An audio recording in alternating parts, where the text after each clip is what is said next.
Então, meus irmãos, é interessante nessa passagem que o Senhor Jesus, existe uma voz do céu aqui que confirma Jesus. Vocês percebem que isso aconteceu duas vezes durante o ministério de Cristo.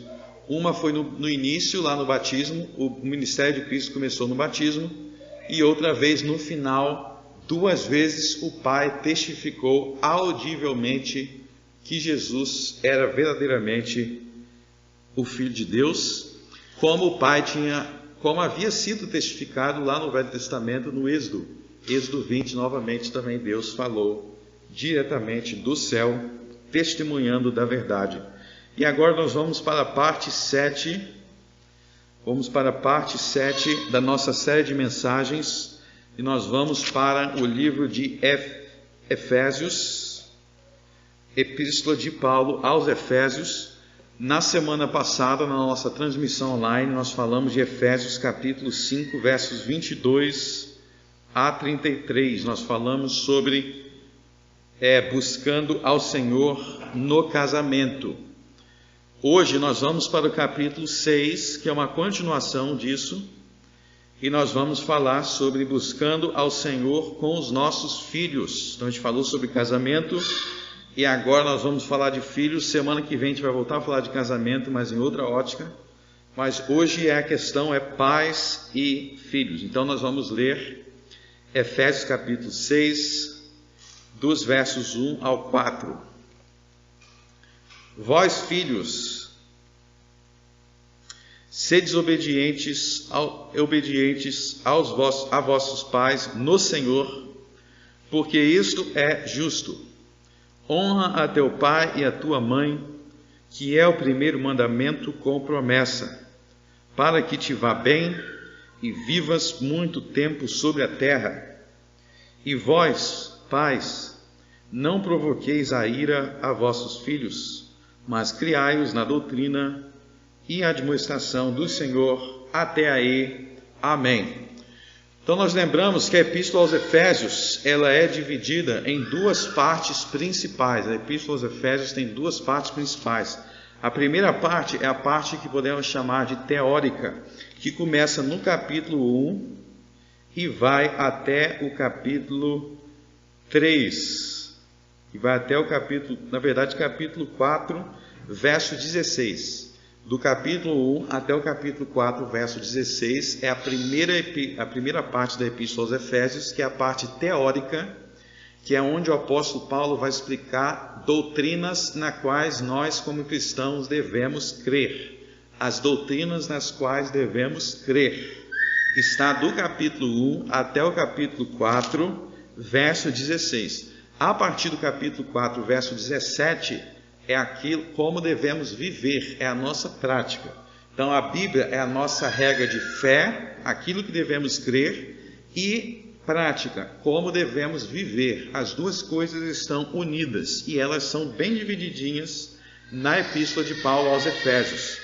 Só que não são simplesmente dois temas principais, fé e prática, crença e vida, não são somente dois assuntos principais, mas os dois assuntos estão interligados, eles são diretamente interligados. Então, se você ler, por exemplo, no capítulo 5, onde nós vimos falando sobre a família, e mais especificamente sobre a questão do casamento, vocês vão ver que a forma com que Paulo descreve o casamento nesse trecho aí é baseado no que ele descreveu sobre a relação entre Cristo e a igreja nos capítulos anteriores. Então, quando ele estava explicando sobre a relação entre Cristo e a igreja, no capítulo, por exemplo, no capítulo 4, 3 e 4, 2, 3 e 4, é onde ele enfatiza isso, a igreja, Cristo e a igreja, ele está lançando a base teórica para como tem que ser o casamento. Então, as diversas áreas daquilo que nós devemos crer a respeito de Deus e a respeito da igreja e a respeito de quem Cristo é, nos ensina sobre o casamento. Então, fé e prática nas epístolas paulinas, em toda a Bíblia, está diretamente interligado. Vocês vão ver que tudo o que Deus manda que a gente faça, como que Deus manda a gente viver, é um reflexo daquilo que Ele manda nós crermos a respeito dEle. Então nós cantamos aqui outro exemplo, nós cantamos no Salmo 46, que Deus ama, nós lemos que Deus ama ao órfão e à viúva, né? Socorro, que Deus presta socorro ao órfão e à viúva. Então é assim que Deus é isso que Deus faz, Ele está descrevendo como que Deus é.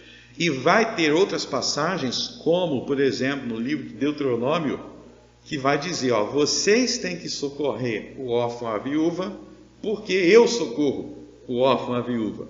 Ou seja, como Deus é assim que você tem que fazer. É essa a moral da história. Então não tem como a gente adorar a Deus, não tem como a gente querer servir a Deus sem entender como que Deus é. E quando nós servimos a Deus com entendimento, nós passamos a imitar a Deus, ser de santos como eu sou santo.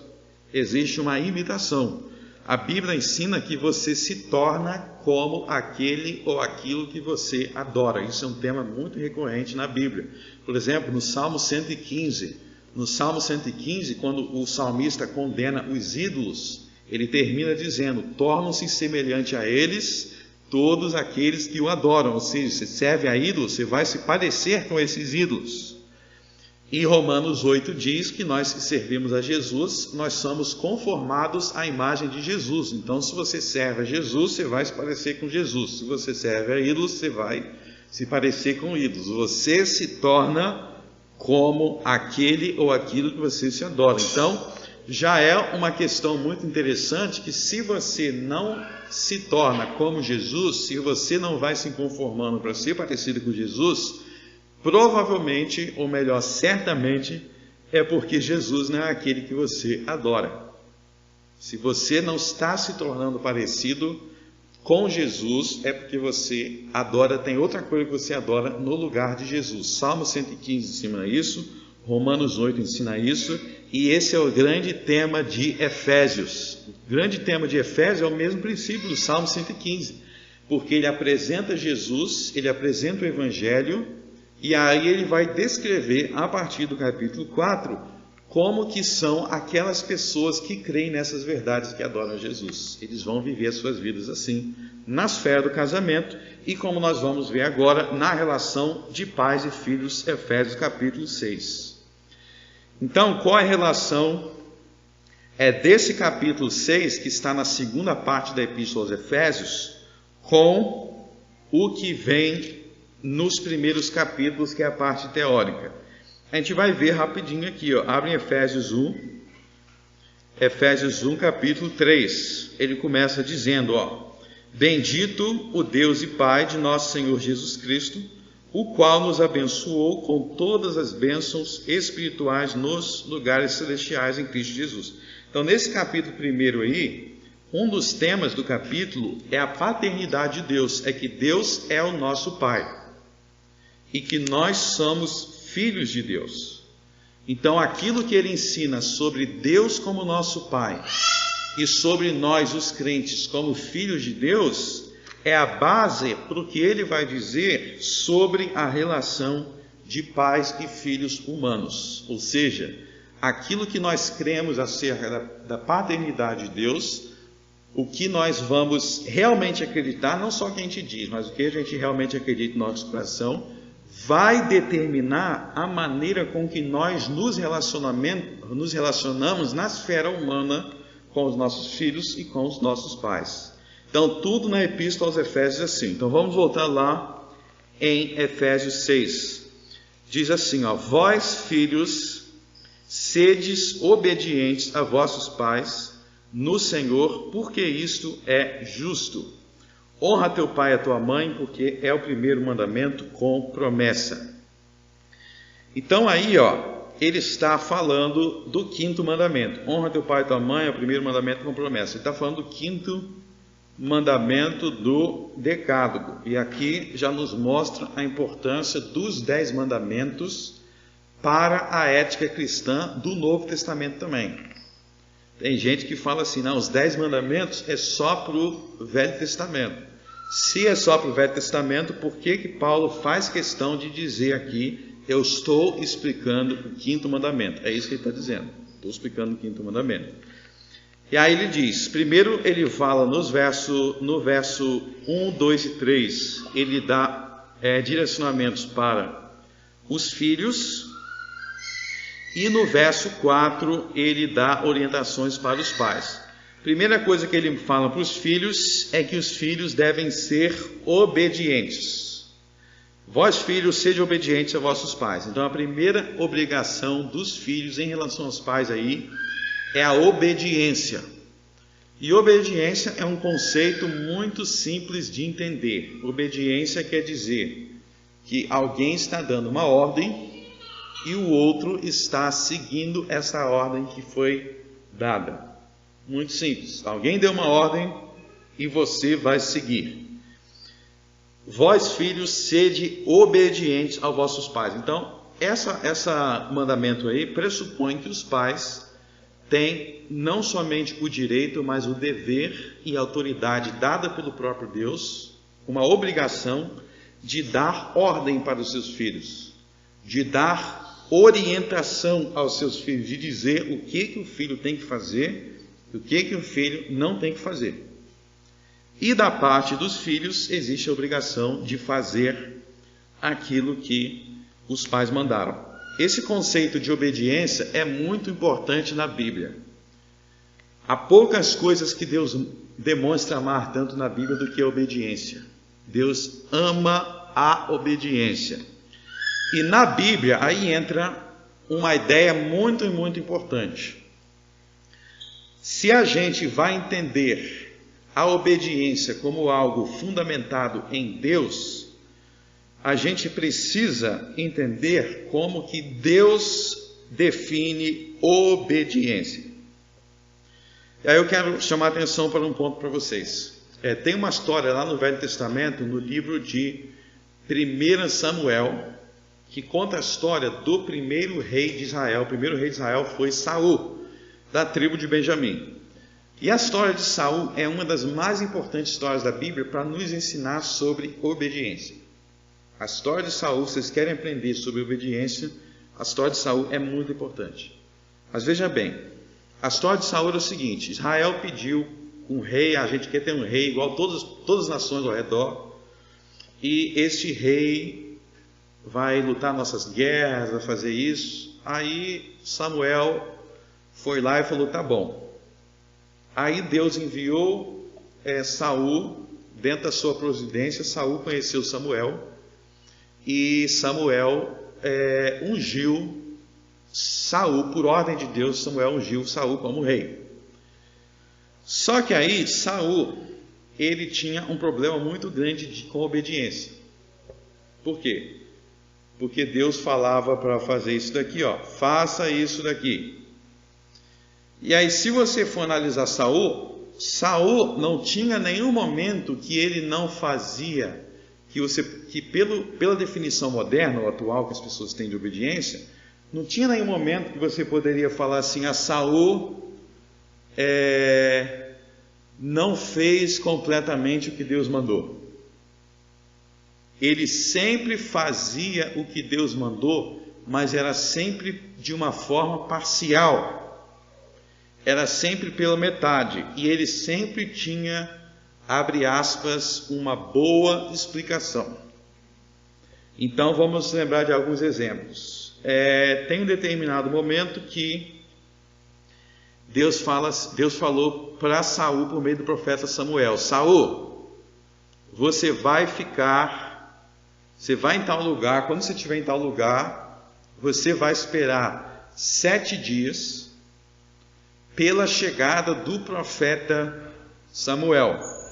E aí o profeta Samuel vai oferecer um sacrifício ao Senhor.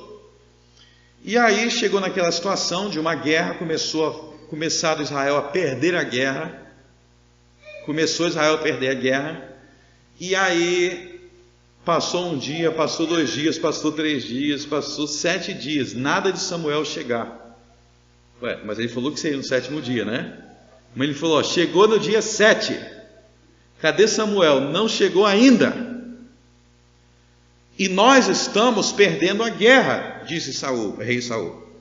Agora, olha só o raciocínio do rei Saul, para vocês vão ver que existe uma aparência de piedade. O raciocínio do rei Saul é o seguinte: nós estamos perdendo a guerra, e para vencer a guerra, nós precisamos da bênção do Senhor. Foi isso que ele pensou. Nós precisamos da bênção do Senhor. Pergunto para vocês, esse raciocínio até aí está errado? Ou está certo? Está certo. Ele fez um raciocínio correto. Nós estamos perdendo a guerra, e para vencer uma guerra, Deus tem que abençoar para nos defender. Não tem nada de errado com esse raciocínio. E digo mais, muitos outros reis, até justo do Velho Testamento, teve situações que eles não entenderam isso. Que eles achavam que a vitória da guerra vinha pela própria força deles. Falava assim, bota mais soldado que a gente ganha. E acabou. É pela força do braço do homem. Saul entendeu que dependia da bênção de Deus para vencer a guerra.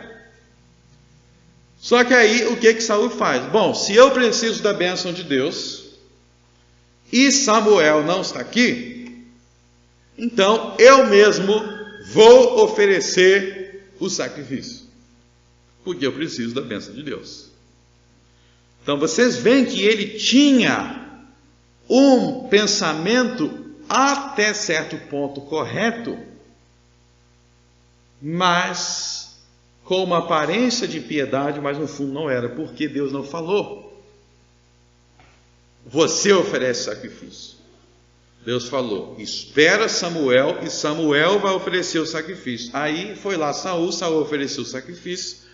Assim que ele terminou de oferecer, chegou Samuel. Aí Samuel chegou e perguntou, o que você está fazendo? Estou oferecendo, aí tem a explicação de Saul, estou oferecendo sacrifício, porque eu estava perdendo a guerra, e eu precisava da bênção do Senhor. Olha só que explicação piedosa. Eu precisava da bênção do Senhor, e você não estava aqui. Aí Samuel vira para ele e fala, Saul, acabou, você não vai ser mais rei. Você foi rejeitado por Deus. Que você não fez do jeito que Deus mandou. Você não chegou. Estava ali no 7º dia. Ele chegou sim no 7º dia. Ele só não teve paciência de esperar até o fim daquele dia. Então, essa aparência de incredulidade, de piedade, na verdade, era um ato de incredulidade. Não tinha piedade nenhuma, porque se ele tivesse fé, ele saberia, não, ele vai chegar, porque Deus diz que ele vai chegar, e vai ser do jeito que Deus mandou. Então não confundam a aparência de piedade com incredulidade. O homem tem uma capacidade incrível de mascarar a sua incredulidade com uma aparência de piedade. Mascarar a sua incredulidade com a aparência de piedade. Isso é Saul. E agora vamos para outra situação de Saul. Contei uma aí. Vou contar o segundo episódio. Está lá em 1 Samuel 15. Saul, Deus fala assim para Saul, Saul, você vai ter que guerrear contra os amalequitas, e você vai ter que destruir completamente os amalequitas. Tem que destruir completamente. Aí Saul vai lá e guerreia contra os amalequitas. E aí Saul vence a guerra contra os amalequitas, mas com Saul sempre tem o mais. Mas ele não destrói completamente os amalequitas, deixa uns sobreviventes e deixa os animais vivos. E Deus tinha falado, você tem que destruir os animais, ele não destrói. Aí quando chega Samuel e pergunta novamente, Saul, o que você está fazendo? Novamente Saul tem uma explicação. Saul fala, está vendo esses animais aqui? É porque eu queria adorar o Senhor.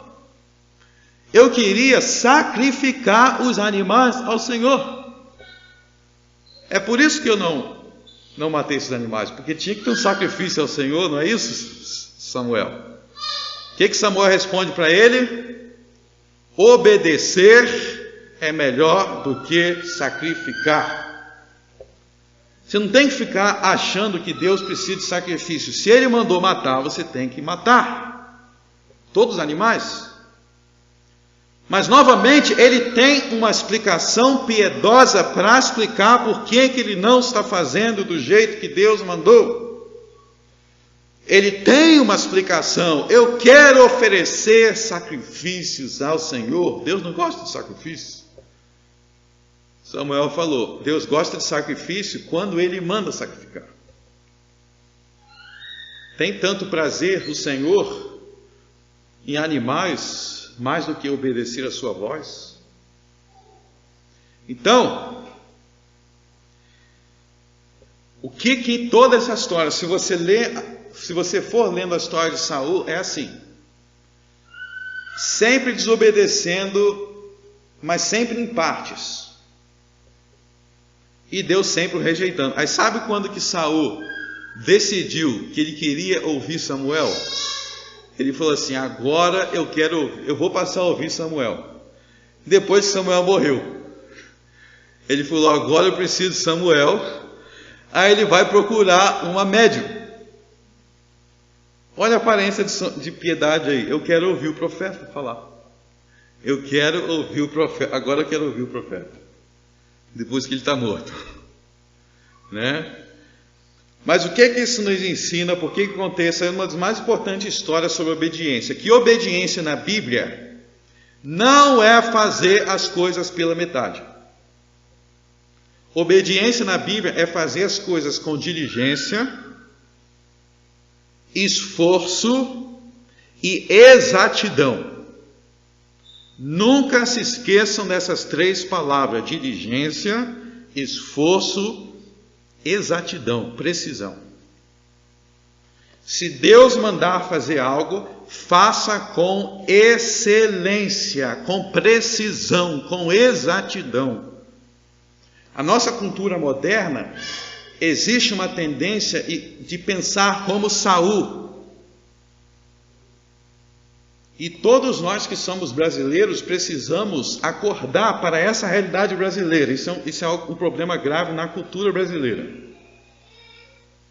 Que todo mundo que é brasileiro tem que se arrepender. No Brasil, tudo o que se diz, na maioria dos casos, não se faz exatamente como está dito.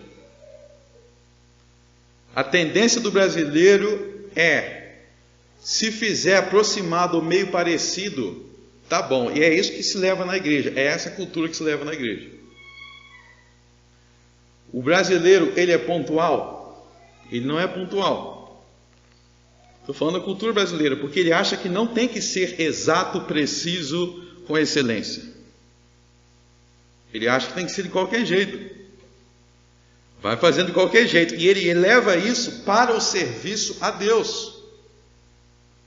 Obediência na Bíblia você tem que se esforçar para fazer com absoluta precisão. Quem fizer isso no Brasil vai se destacar em várias áreas. Profissional, você vai ser um dos melhores profissionais, porque a maioria não faz isso. A maioria não faz as coisas como o chefe manda. Faz como ele acha que ele deveria ter feito. Então, quando a gente fala vós filhos, agora eu falei de Deus, né? Efésios 1, eu descrevi como é que é em relação a Deus. Aplica isso na sua família. Vós filhos, sede obedientes a vossos pais. Não relativize essa palavra obediência. Se os seus pais pediram para fazer algo, faça sem reclamar, faça com diligência e faça exatamente da forma que ele te pediu. Vós, filhos, sede obedientes a vossos pais. Aprenda a definir a palavra obediência biblicamente. E aprenda a definir olhando para como que Deus, o nosso modelo do Pai, que é a obediência. Quando Saul fazia as coisas relaxado, pela metade, sem esforço, não estou nem aí, isso era tido por Deus como obediência? Não, ele foi rejeitado como rei. Olhe para como Deus, o Filho, obedecia ao Pai. Deus, o Filho, obedecia ao Pai com diligência, com exatidão. Então, toda Páscoa, Jesus estava em Jerusalém, exatamente da forma que o Pai tinha ordenado que tinha que ser. Toda festa de tabernáculo, toda festa de Pentecostes. Ao 8º dia, Jesus foi circuncidado. Olha a precisão de Jesus. A nossa cultura, e agora falando de cultura evangélica dentro da igreja, ela despreza a precisão. Porque se você começar a querer estudar a Bíblia a fundo e querer fazer as coisas exatamente como estão prescritas na Bíblia, a tendência é você ser chamado de legalista e de cri-cri. Deus não se preocupa com os detalhes. Quem disse que Deus se preocupa com os mínimos detalhes? Existem passagens em Provérbios que falam de gestos de filhos em relação aos pais, de gestos de desrespeito. Sabe quando o pai fala para o filho fazer algo, o filho vira o olho assim para cima? Tem provérbios que falam sobre essas coisas. Do desprezo no olhar dos filhos. Porque isso não caracteriza diligência. Alguém pode perguntar: e o caso de pais que são abusivos, que são opressivos? Deixa eu te mostrar um detalhezinho que está presente tanto no capítulo 5 quanto no capítulo 6. Olha, Efésios capítulo 6.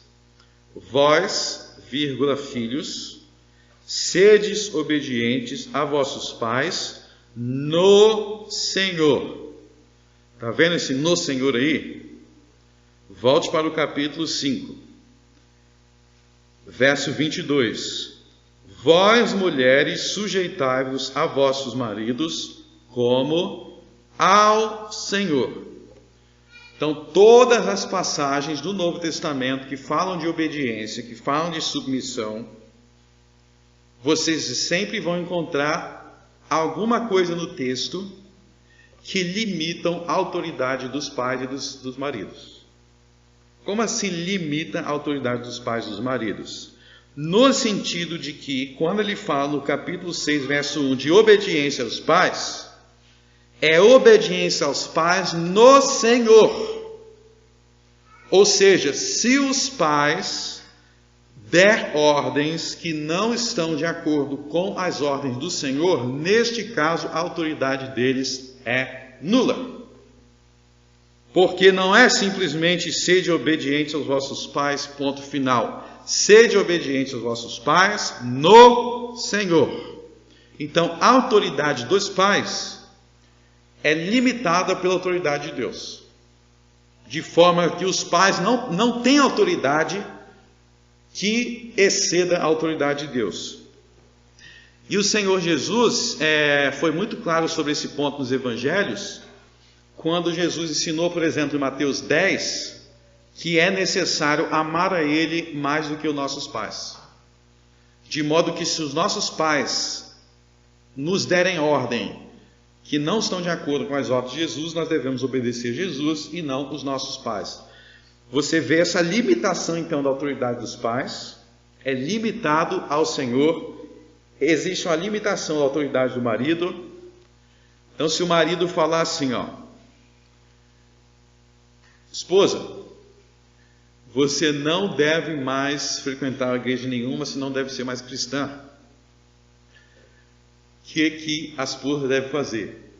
Ser submissa? Não. Ela vai falar: infelizmente, essa não é a ordem que eu posso seguir.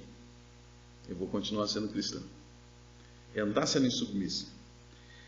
A mesma coisa em relação aos pais. Se os pais exigirem que os filhos pratiquem coisas sejam espirituais, seja em qualquer área da vida que contradiz o que a palavra de Deus manda, não devem obedecer. Não devem obedecer. O mesmo se aplica ao Estado. Veja que Paulo fala sobre isso em relação ao Estado em Romanos capítulo 13.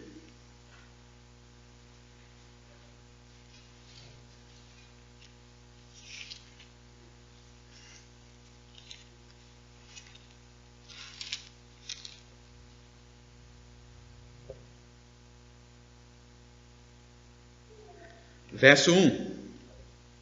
Toda alma esteja sujeita às autoridades superiores. Olha, está falando de submissão, sujeição.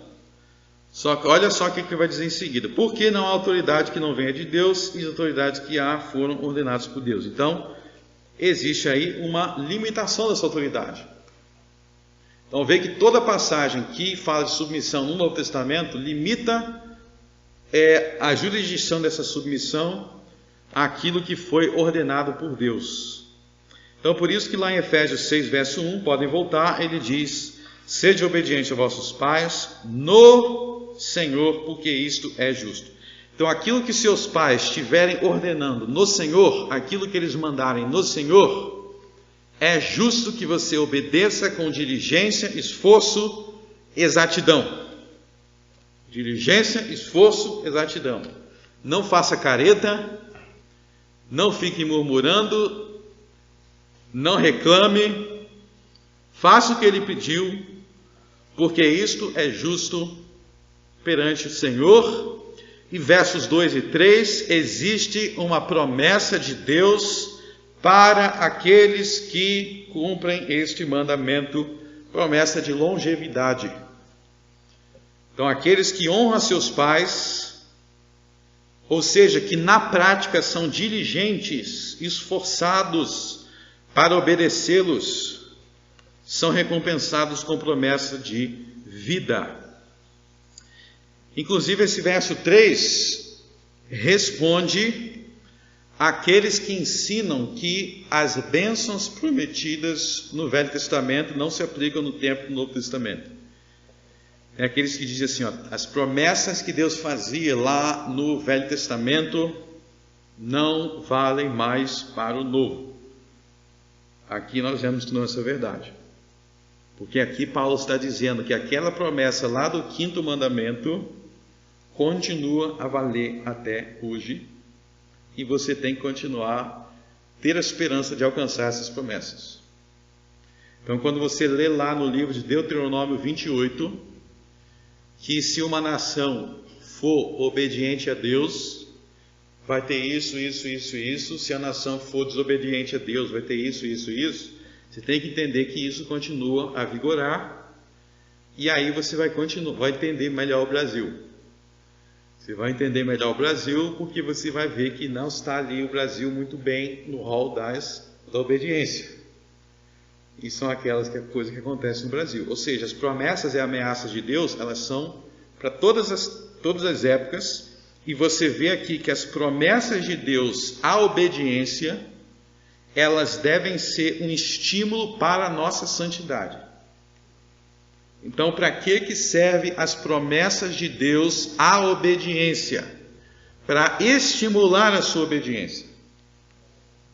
Então, quando Deus promete algo, é melhor você valorizar aquilo que Ele prometeu, e quando você se sentir tentado a não fazer aquilo, você vai lembrar da promessa dele. Não, eu quero alcançar isso, então eu vou fazer da forma que Deus mandou. Eu vou honrar meus pais. E aí, um dos motivos que você deve pensar é: eu vou agir assim porque Deus prometeu que quem agir assim tem essa recompensa. Então, as recompensas de Deus são muito importantes. E aí, no verso 4, ele vai falar aí agora para os pais. Verso 4, diz assim, e vós, pais, não provoqueis a ira a vossos filhos, mas criai-os na doutrina e admoestação do Senhor. Então aí é ordem para os pais. Lembre-se o que eu expliquei na semana passada, que na Epístola aos Efésios, em outras partes da Bíblia também, quando uma determinada coisa é enfatizado para um determinado grupo de pessoas, é porque aquela coisa é uma tentação para aquele grupo de pessoas, maior do que para outros grupos. Então, quando fala assim, juízes, lá no Velho Testamento, juízes, não oprimam as viúvas. Não quer dizer que outras pessoas podem oprimir as viúvas, mas quer dizer que para o juiz isso é uma tentação maior. Como assim uma tentação maior? Porque a viúva ela não tem o que oferecer. Então é mais cômodo para o juiz ele ignorar aquela pessoa. Essa viúva aí, deixa ela por último, vou atender esse cara aqui rico, porque ele tem algo a me oferecer. Então, quando é enfatizado esses grupos de pessoas, você tem que entender que é porque esse grupo de pessoas está envolto nesse tipo de tentação de forma maior. Existem passagens na Bíblia que falam dos ricos que usam das suas riquezas para oprimir os pobres. Tiago capítulo 2, por exemplo, não só os ricos que os arrastam aos tribunais. Para pensar aí no mundo hoje. As causas malignas que existem no mundo. Quem é que financia essas causas? São os pobres ou são os bilionários que financiam causas malignas para oprimir as pessoas? Vocês acham que na China quem fica perseguindo cristão, quem para poder financiar a perseguição a cristão, é porque é pobre ou tem muita grana para investir nisso? É porque tem muita grana. Então, quem tem grana, quem é bilionário, tem tentações associadas àquilo que o pobre não tem. O pobre ele tem que saber o que ele vai comer. Ele não está preocupado em financiar a causa LGBT e calar todo mundo que está se opondo e cancelar. O pobre está preocupado com coisas mais básicas. Então, existem coisas que são tentações que são maiores para um grupo de pessoas. E por isso, então, quando ele diz, filhos sejam obedientes, quer dizer que, como ele é filho, ele está numa posição de subordinação, é mais fácil ele ser tentado nisso. O pai não tem tanta essa tentação, até porque o pai não tem o que obedecer o filho. Então não é um problema para o pai, é um problema para o filho. E assim também no verso 4, quando ele diz então, e vós pais não provoqueis a ira de vossos filhos, por que ele fala em provocar a ira? Porque quem está em posição de autoridade está em posição maior de irar os subordinados. Então não é que o filho não tenha que não irar o pai, mas o pai tem essa tentação especial para ele porque ele tem mais autoridade e, portanto, é mais fácil ele irritar os filhos. Então você vê aí que tem obrigação não só para os filhos, mas para os pais, e uma das tentações dos pais é usar da sua própria autoridade, do seu poder, para irar os filhos. Filhos, não provoqueis a ira a vosso pai. Então os filhos têm que obedecer, mas os pais não podem usar dessa autoridade para irritar os filhos, para ficar dizendo, faça logo. Qualquer posição de autoridade tem isso. Qualquer posição de autoridade é muito fácil você simplesmente se tornar uma pessoa que só vai fazendo exigências e vai irritando o subordinado. Então, o alerta aqui é, não use da sua autoridade para abusar quem deve te obedecer, para irritar quem deve obedecer. E aí essa proibição vem acompanhada de uma ordem, mas criai-os na doutrina e admoestação do Senhor. Meus irmãos, esse verso aí a gente poderia passar meses conversando só sobre esse verso aí. Mas vamos falar sobre alguns pontos importantes aqui. Em primeiro lugar, este verso 4, tem várias coisas aí que são implicitamente condenadas. Implicitamente condenadas. Mas, para pensar no seguinte. uma regra básica de raciocínio bíblico. Sempre que Deus dá uma ordem X, você tem a obrigação de fazer tudo o que for necessário para conseguir cumprir aquela ordem X. Vou repetir. Se Deus dá a ordem X, você tem que se esforçar para cumprir tudo o que for necessário para cumprir a ordem X. Então, por exemplo, em 1 Coríntios 7, Deus fala que quem não tem o dom do celibato, de ficar solteiro igual Paulo, deve se casar. Então, é uma ordem para quem não tem esse dom, deve se casar. Então, se você constatou que você não tem vocação para ser solteiro até a morte, igual Paulo, igual Jeremias, igual Jesus, você tem que arrumar a esposa.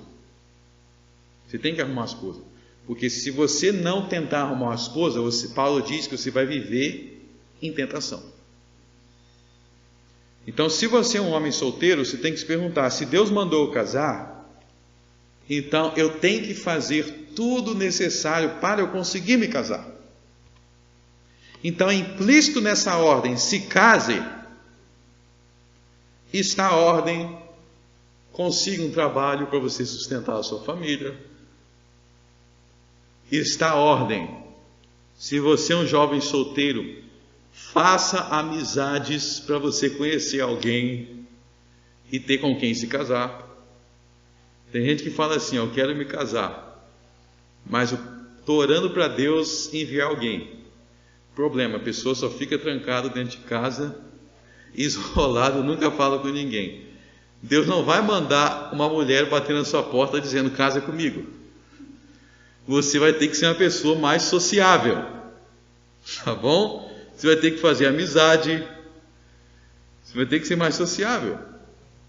Ou seja, você vai ter que ter um comportamento que condiz com alguém que está tentando fazer aquilo que Deus mandou.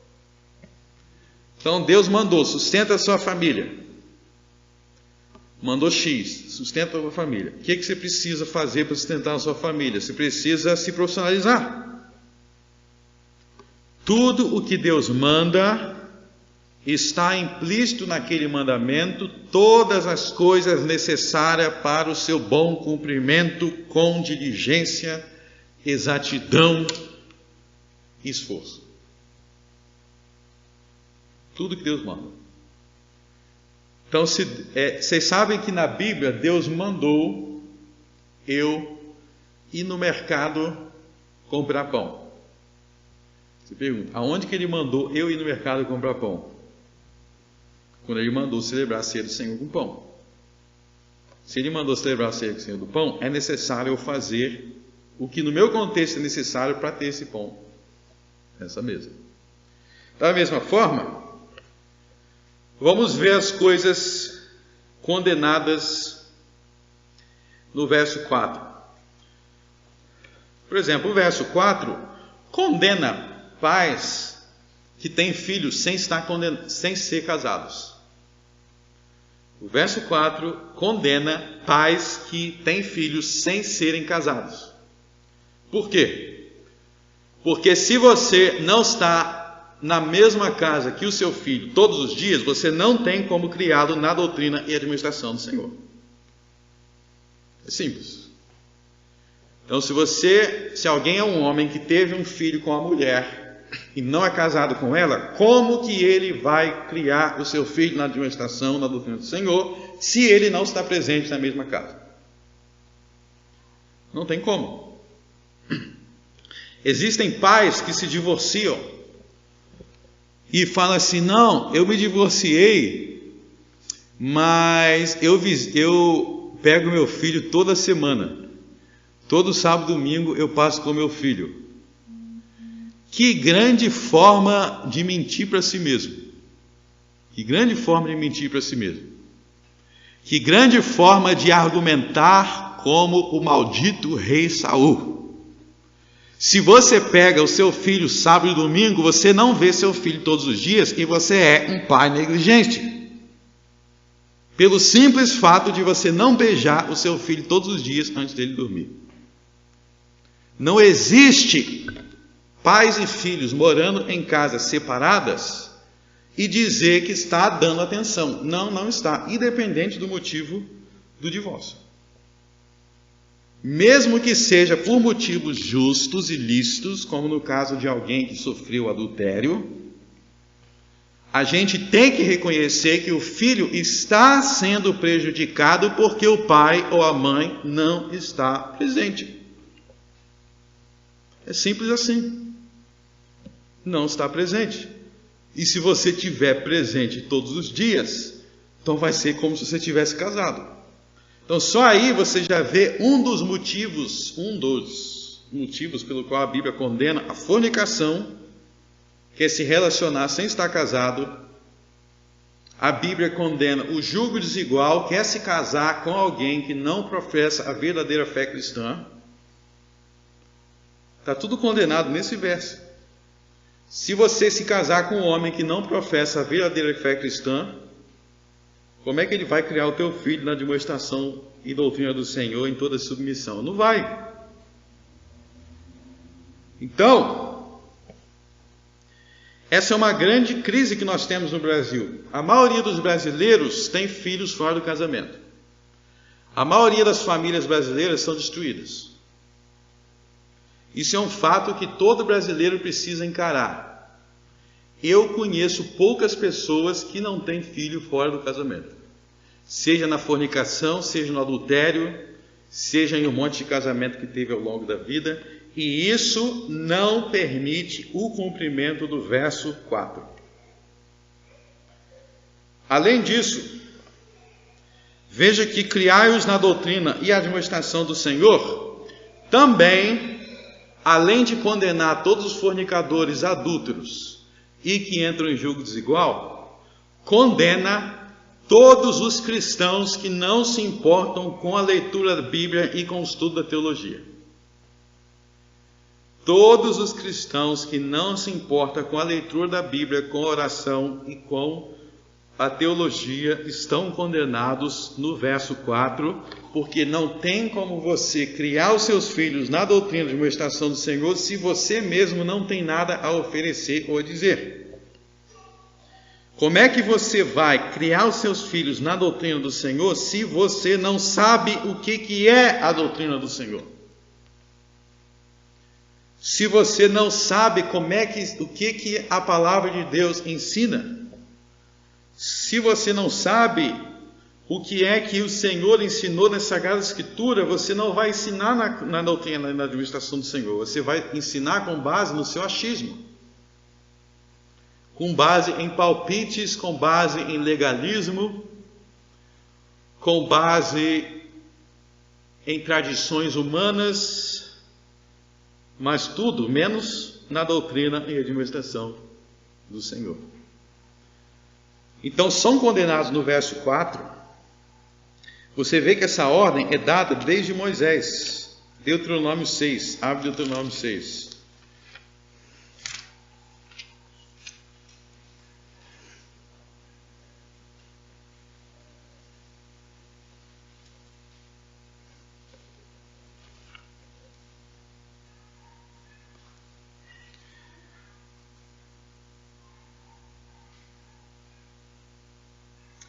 Deuteronômio 6 diz assim, no verso 4: Amarás, pois, o Senhor teu Deus de todo o teu coração e de toda a tua alma e de todas as tuas forças. E estas palavras que hoje te ordeno estarão no teu coração. E as ensinarás a teus filhos, e delas falarás assentada em tua casa, e andando pelo caminho, e deitando-te e levantando-te. Olha só, esse verso aí ensina o que você tem que ensinar aos teus filhos. Verso 6. E estas palavras. Então não é achismo. São as palavras do Senhor. Ensinarás a teus filhos. Agora, dentro disso aí, além de estabelecer então que os pais devem se esforçar para serem entendidos nas palavras do Senhor, O verso 7 estabelece que os pais devem ter uma relação de proximidade e amizade com seus filhos. Veja que no verso 9, ele não está falando de um ensino formal, quer dizer, verso 7, desculpe.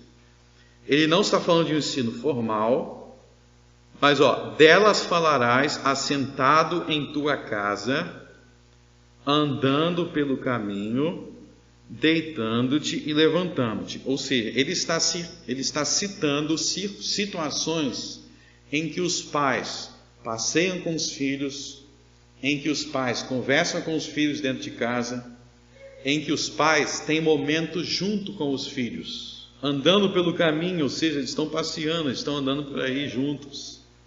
Portanto, a ordem do verso 7 condena todo tipo de pai que é longe ou distante de seus filhos. O pai na Bíblia, novamente, por isso que a gente volta do problema do fornicador do adúltero, que não mora na mesma casa com os filhos. O pai e a mãe devem ser próximos com os seus filhos. O pai e a mãe devem brincar. Tem a filha bebê ali, uma bebê. Os pais devem brincar com seus filhos. O pai e a mãe não podem ser aqueles que dizem, já botei comida na mesa, tá bom. Não. São condenados todos os pais que são distantes de seus filhos, como pais que não são piedosos. Existem dois momentos na vida, existe um momento na vida da mulher que ela brinca de casinha de boneca, né? É quando ela era criança. Espero que nem tenha nenhuma mulher adulta aqui brincando de casinha de boneca, mas as crianças que brincam com essas coisas. Mas na verdade, se a gente parar para pensar, tem sim um segundo momento do adulto, que é quando ele tem um filho. Então, eu quero dizer para os homens dessa igreja, tomara que você nunca tenha brincado de boneca quando você era pequeno, mas se você é um homem adulto com filha, chegou a sua hora. Chegou a sua hora de sentar com a sua filha. Esse é o verdadeiro teste máximo da masculinidade. Tá? O teste máximo da masculinidade é quando você, barbado, mais de 30 anos nas costas, vai sentar com a sua filha para brincar de casinha com ela. Estou falando em tom de brincadeira, mas é verdade. Tem que ter momentos da família junto. Não tem como você, do nada, você não tem conversa com seus filhos. Aí do nada você vai querer chegar para poder ensinar alguma coisa. Não bate uma coisa com a outra. Os pais que têm dificuldade de ensinar alguma coisa para os filhos é porque eles não cultivaram essa amizade. Agora, se você cultivar uma amizade, você passeia, você conversa, quando você tiver que dar uma bronca, se tiver que dar uma ordem, ele vai te ouvir. Ele vai respeitar a sua posição com uma autoridade muito grande. Agora, se a única coisa que você faz é botar comida na mesa, gritar, berrar, vive mal-humorado dentro de casa, aí do nada você quer falar, vamos orar? É claro que você vai ter um problema, né? Você vai ter um problema. Então, aprenda, Deuteronômio 6,7, aprenda a estabelecer autoridade dentro da sua casa, neste contexto, no contexto de amizade. Não provocando a ira. Seja um pai presente, divertido, alegre, para cima, passeie com seus filhos. E tem outro ponto que eu quero chamar a atenção aqui, que é o ponto do capítulo 4, podem voltar, quer dizer, capítulo 5.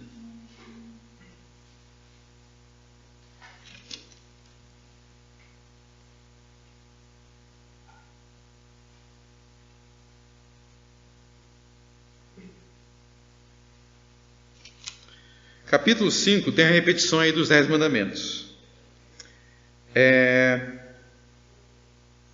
No verso 8, diz assim, Não farás para ti imagem de escultura, nem semelhança alguma do que há em cima no céu, nem embaixo da terra, nem nas águas debaixo da terra.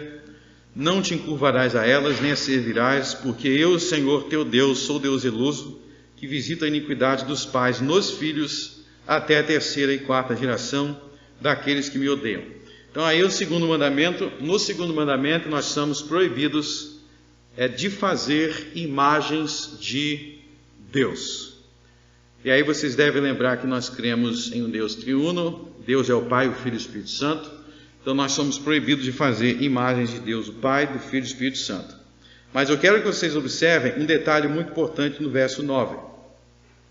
No verso 9, Deus fala em visitar a iniquidade dos pais nos filhos, até a 3ª e 4ª geração. O que significa esse trecho? Visitar a iniquidade dos pais nos filhos. O melhor comentário que eu conheço desse trecho do segundo mandamento se encontra na obra As Institutas da Religião Cristã, de João Calvino.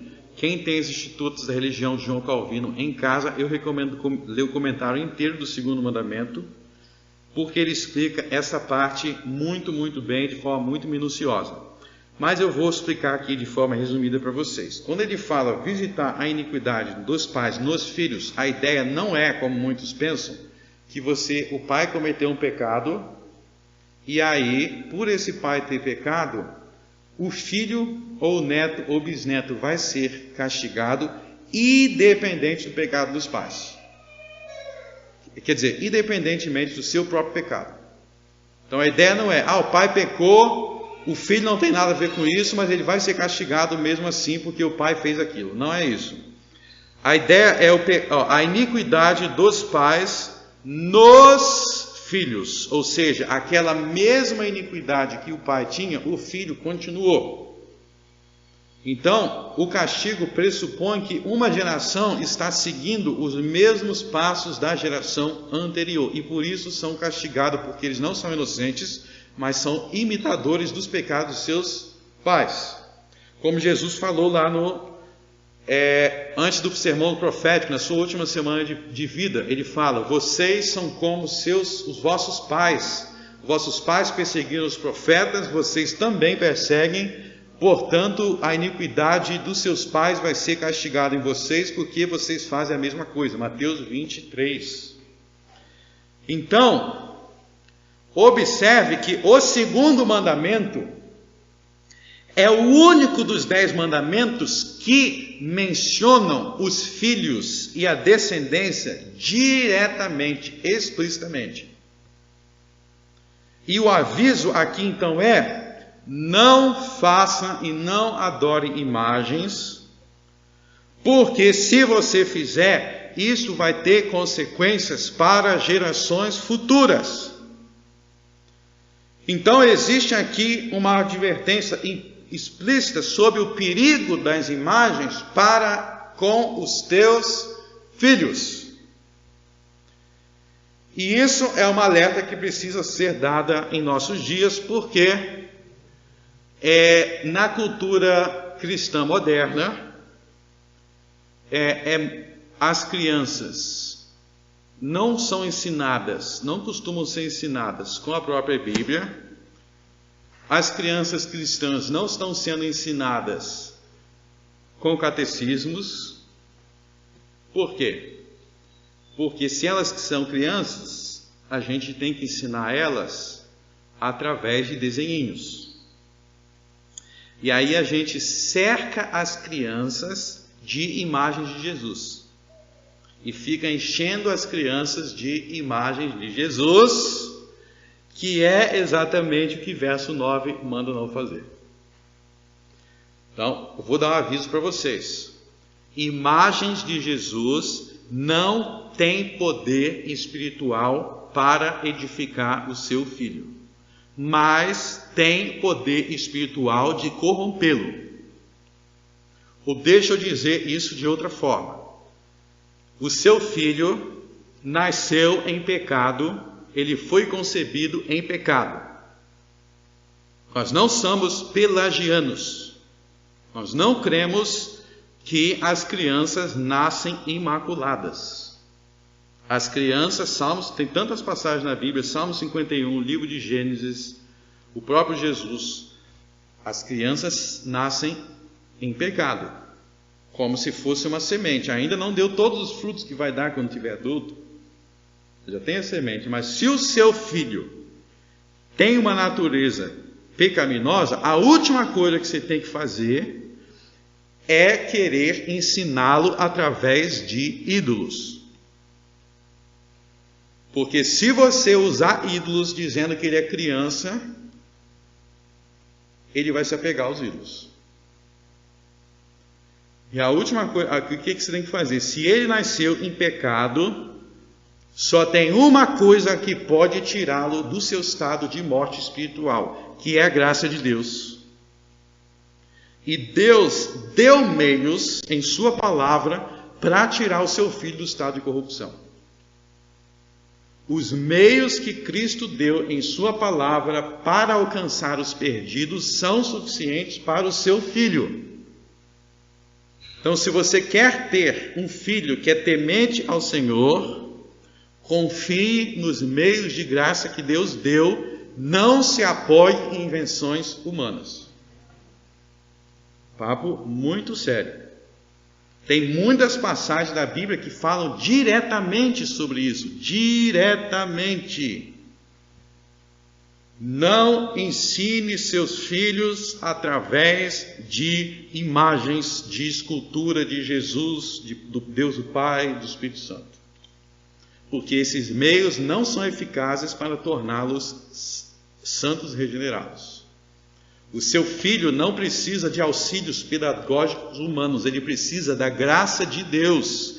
Ele é necessitado da graça como todos. Nós temos nas igrejas um pelagianismo funcional.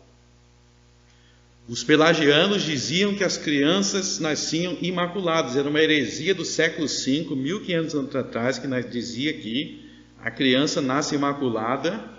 Se ela nasce imaculada, ela não nasce corrompida, então ela não precisa da graça de Deus. A Bíblia diz o contrário, que ela precisa da graça de Deus e, portanto, os meios de graça são eficazes. Então, você quer abençoar seus filhos?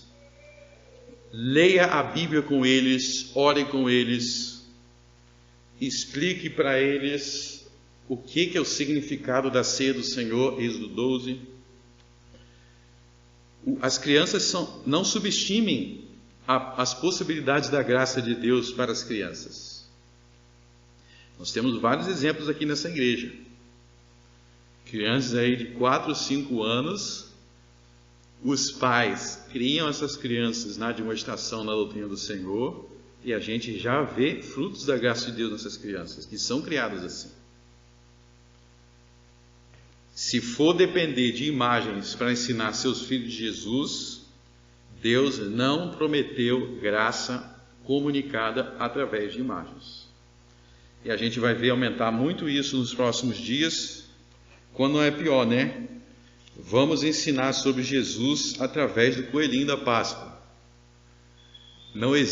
Coelhinho da Páscoa não comunica graça. Na melhor das hipóteses, é um desenho.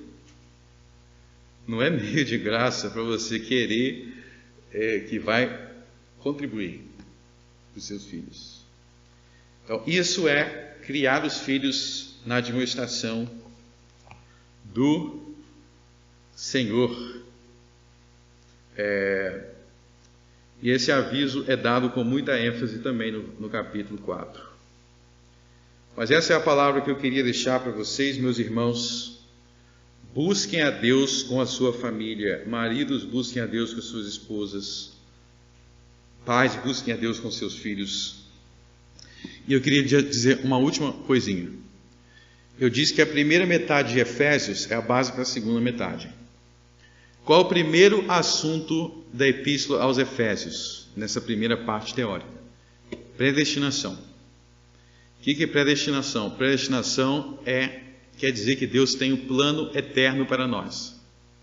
Deus tem um plano para nós, ou seja, Deus não começou a cuidar da sua noiva, e Deus não começou a cuidar dos seus filhos só depois do casamento. ou depois do noivado, só depois de ter o filho.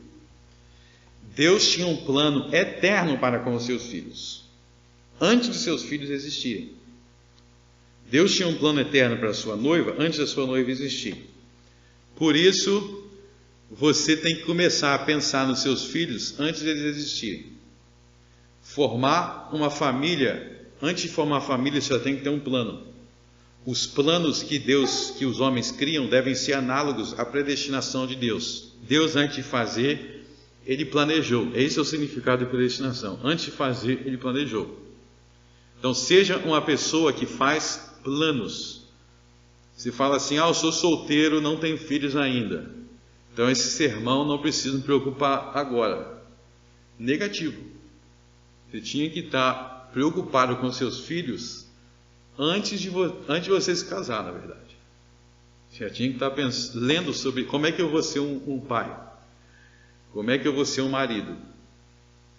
Nós devemos fazer planos, assim como Deus tem seu plano eterno. Uma pessoa confusa é uma pessoa sem planejamento. Então, seja uma pessoa planejada, uma pessoa organizada, porque é assim que Deus é. Deus não criou, Deus não salvou, Deus não se casou conosco, Deus não nos adotou sem antes predestinar. Imite a Deus também nisso, no mistério da predestinação.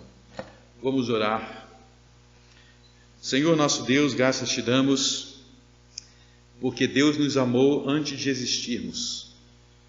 Nos dê, Senhor, um coração para amarmos os nossos filhos antes de termos filhos, para amarmos as nossas esposas antes de termos esposa, no sentido de sermos pessoas que se preparam para isso, que planejam para esses momentos, que sejamos homens e mulheres que estudam a palavra, porque sabemos que precisaremos ensinar a palavra para os nossos filhos, para nossas mulheres, que nós sejamos homens e mulheres de oração, porque precisamos, Senhor, estar preparados para guerrear em oração por nossa família. Que sejamos homens e mulheres de santidade, sabemos que a santidade que tivermos no lar, não somente nossas palavras, se refletirá como exemplo para a nossa família. Ó Senhor, coloque essas palavras no coração deste povo. Por Cristo eu oro. Amém.